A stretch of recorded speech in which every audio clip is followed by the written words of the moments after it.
그런 게 되게 안타까운 것 같아요. 릴스 조회수 터트리는 방법? 릴스 조회수 터트려서 뭐 할 건데요? 최근에 237만인가? 조회수 나온 릴스가 있는데 그냥 아무 매출에 영향이 없어요. 사실 그것보다 더 중요한 게 이거 모르면 솔직히 말해서 6개월 뒤에 다 망한다고 봐요, 저는. 팀장님 플랫폼에 진짜 거의 수혜자. 아, 그쵸. 한 4, 5년 전 플랫폼이 엄청난 수혜를 봤죠. 클래스 101 때. 그때 딱 코로나 시기에 겹칠 때. 완전 제 거 2월 며칠에 오픈했거든요. 근데 기간도 기억하시네요? 당연히 기억하죠. 왜냐면 난 그때 진짜 오픈하기 싫었거든. 왜요?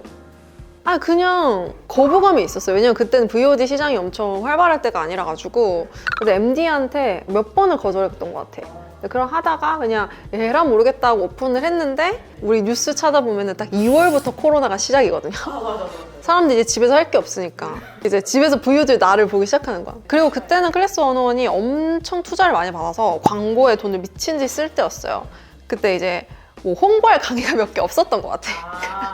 나, 자청님, 신사임당님 요 정도였던 것 같은데 그래서 진짜 수혜를 많이 받았죠. 한 번 들어가면은 미친 듯이 뒤따라와서 내가 모든 광고가 다 따라다녔다고 들었어요. 그러니까 이 사진을 모르는 사람은 없어. 그러니까 자기 개발 하시는 분들 중에 나를 모르는 사람은 있어도 이 사진을 모르는 사람은 없지. 근데 이번에 트위치 그냥 닫았잖아요.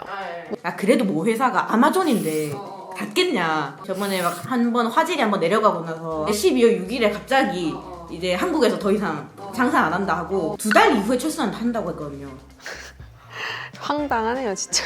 저 같은 시청자뿐만 아니라 트위치에서 방송하던 스트리머들이 이제 갈 곳을 잃은 거예요. 그니까 그 사람들 어떡해? 내가 살던 집이 망한 거잖아요. 사실 그 문제는 망 사용료 때문에 발생한 문제이긴 한데 근데 저는 좀 더 거시적인 관점에서 봤을 때 플랫폼에 소속된 사람들이 결국 이 플랫폼이 없어졌을 때 발생하는 문제? 플랫폼에 대한 좀 키워드를 같이 팀장님이랑 얘기를 좀 해보고 싶은 거였거든요. 플랫폼이 좋다 안 좋다 뭐 이렇게 말을 하기는 되게 어려운 것 같아요. 네, 맞아요. 근데 이런 게 있는 것 같아. 이게 그 플랫폼이라는 거는 초기 시작하는 사람들은 되게 거기에 레버리지 하면 진짜 좋은 것 같거든요. 왜냐면은 일단은 플랫폼이 유저들을 모으기 위해서 돈을 진짜 많이 쓰잖아요. 그러니까 이미 사람들이 많이 이동하고 뭐 모여있는 곳에 들어가서 내가 장사를 할 수 있다면 사실 너무 좋은 건데 뭐 오프라인에서 장사를 하려고 해. 그럼 당연히 강남역 앞에서 장사하고 싶잖아요. 그리고 뭐 강남역 안에서 막 장사하고 싶고 그러잖아요. 이미 사람들이 많이 돌아다니는 곳이니까. 근데 처음에는 그렇게 이제 노점상처럼 하다가 나중에는 다 자기 가게를 차려서 자기 가게로 사람들이 오게 만들어야 되잖아요. 그러니까 강남역에 간 김에 사는 게 아니라 내 가게로 오게 만들어야 되는 게 결국 오프라인에서의 이제 생리고 온라인에서 똑같거든요. 그냥 그 플랫폼에 갔다가 우연히 만나서 그거를 구매하는 게 아니라 결국에는 내 가게에 사람들이 오게 만드는 게 최종 목표잖아요. 그러니까 이 성장 과정 안에 첫 번째 단계에서는 플랫폼의 수혜를 이제 레버리지를 해야 되는 게 맞는 것 같아요. 네, 나중에 가면 갈수록 결국에 자사몰이라는 형태로 가는데 뭐 강의를 판매한다면은 자기 강의 사이트를 자기 거를 이제 가지거나 어떤 플랫폼에 들어가서 판매를 하는 거 VOD 시장에서는 한 5년 전의 방식이죠. 클래스원이 그 시장을 연 것도 맞고 그리고 클래스 U, 월부 이런 사람들 다 들어가가지고 현금을 싹 끌고 모았죠. 사실 돈 되게 많이 벌었을 거예요. 근데 넥스트로 가려면은 저도 이제 클래스 U의 기획이사로 막 참여를 하면서 거기서 내부에서 얘기를 진짜 많이 하는데 VOD 이 시장이 이제는 추락하고 있거든요, 사실은.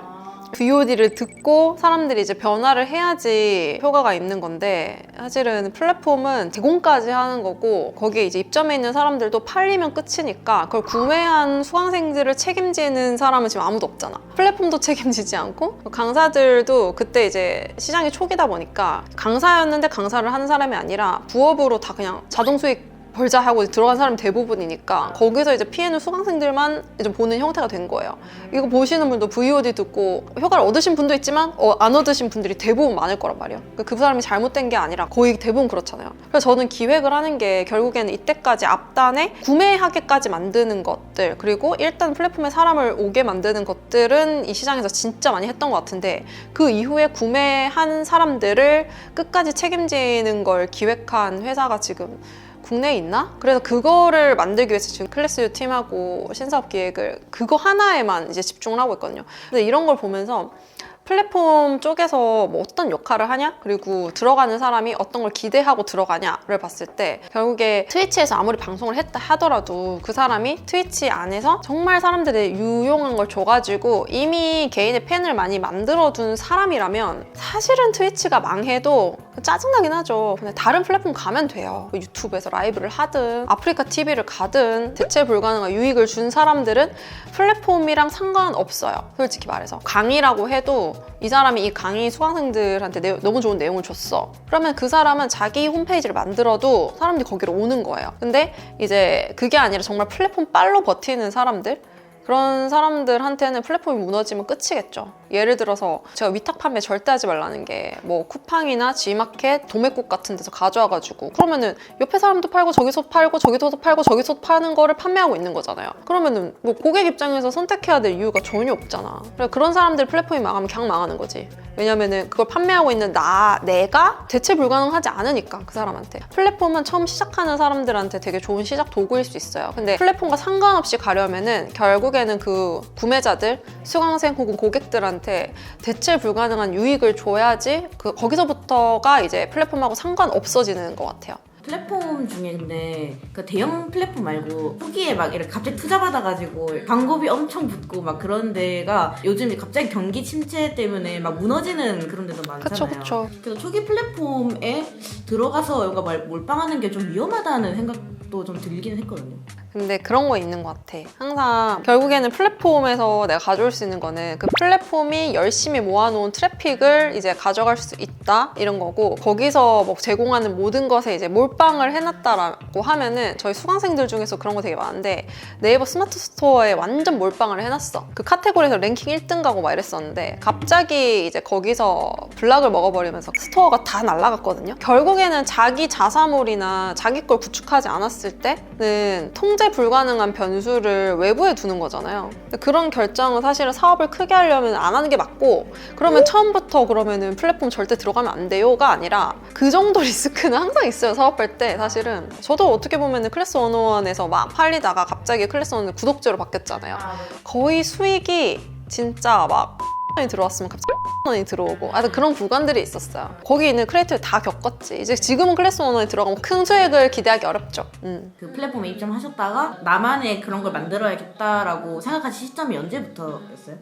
나만의 그런 걸 만들어야겠다는 생각은 전 애초에 한 적이 없었고, 그냥 이런 게 있었어. 결국에는 외부 플랫폼에 의존을 하잖아요. 그러면은 고객의 정보를 내가 다 열람을 할 수가 없어요. 왜냐면은 제 수강생 중에 지금 유튜브 구독자 수 11만 정도 되는 분이 있는데 제가 물어봐요. 지금 구독자의 정보를 아냐고 물어봤어요. 알 수 없잖아요.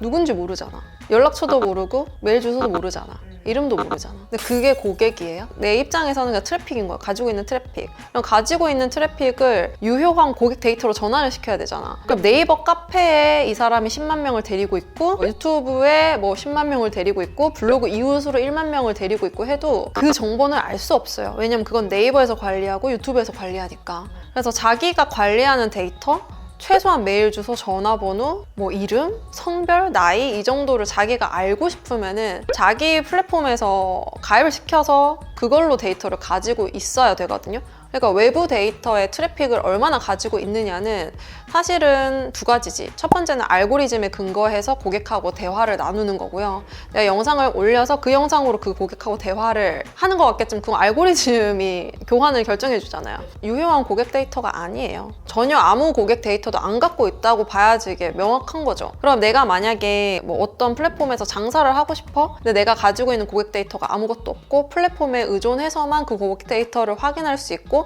플랫폼에서 발송을 해줘야지만 그 사람한테 간다면은 그럼 나는 아무런 고객 데이터를 누적시키지 않은 상태로 이 순간에는 팔 수 있지만 미래에는 판매할 수 있을지 없을지도 모르는 그 사업을 하고 있는 거거든요. 그래서 제가 사이트를 만든 게, 결국 저는 막 유튜브 조회수, 구독자 수 뭐 이런 거에 상관없이 매출이 나와요. 왜냐면 저는 이 유튜브 채널이 없을 때부터 매출이 나왔거든요. 홈페이지에 가입되어 있는 사람 수 자체가 제가 데이터를 쭉 가지고 있기 때문에 그 사람들이 내 홈페이지 들어와서 유튜브로 통해 들어왔는지, 내 홈페이지에 몇 초를 머물렀는지 뭐 장바구니 들어갔다 나갔는지가 전부 다 태그로 다 라벨링이 돼 있어요. 그 사람들을 쏙 뽑아서 제가 문자를 보낼 수 있고 연락을 할 수 있고 고객 데이터가 관리가 되는 거거든요. 저는 플랫폼에 들어가라고 하고 싶은 이유는 나한테 관심 없는 트래픽도 일단은 끌어와야 되니까 플랫폼의 트래픽을 레버리지 하라고 들어가라고 하고 싶어요. 초반에 시작하는 사람들은. 근데 그 똑똑한 사람들이 이렇게 해야 돼. 플랫폼에서의 그 이름 모를 트래픽들을 잠재 고객으로 만들어야 되는데 결국에 그 고객의 한 명 한 명이 되면 우리가 얼굴 다 볼 수 없잖아. 그러니까 온라인에서는 그런 데이터로 다 남잖아요. 그 고객 데이터로 다 내 걸로 만들어야 돼. 누적을 시켜야 돼.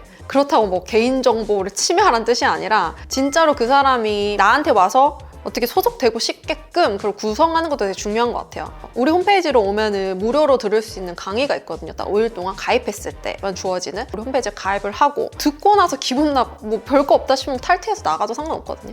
그런 식으로 설계를 해놓으니까 사람들이 알아서 계속 이제 들어오는 거고 결국에 내가 유튜브를 왜 하겠어요? 내 잠재 고객들 만나려고 하는 거잖아요. 그럼 이거 조회수가 많이 나와. 이 지표도 중요하긴 하지만 제가 더 중요하게 생각하는 건 이 조회수 지표 중에서 내 고객으로 들어올 사람이 몇 명인지 고객 데이터를 전환할 수 있는 사람이 몇 명인지 이게 되게 중요한 거죠. 그래서 그거를 미친 듯이 체킹을 하고 있죠. 중간광고 잠깐 하면은 저희 홈페이지 오면은 이 무료 강의를 들을 수 있고 거의 진짜 500개의 후기가 올라와 있는데 전부 다 5.0을 이제 매긴 가입하시면 5일 동안 무료로 들을 수 있어요. 명확한 걸 제공을 해야지 일단 사람들이 올 이유가 있다 생각하거든요. 근데 오는 사람들이 내가 뭐 그 사람들 데이터를 얻기 위해서 정보를 얻기 위해서 해놨다기보다는 여기 오면은 제가 책임지고 같이 가는 거예요. 그냥 거의 모든 제가 무료로 제공하는 서비스들을 가장 먼저 커뮤니케이션 하는 그런 채널이거든요. 플랫폼을 가지고 커뮤니케이션 하는 거는 그냥 알고리즘 발로 그냥 공지가 띄어지는 거잖아.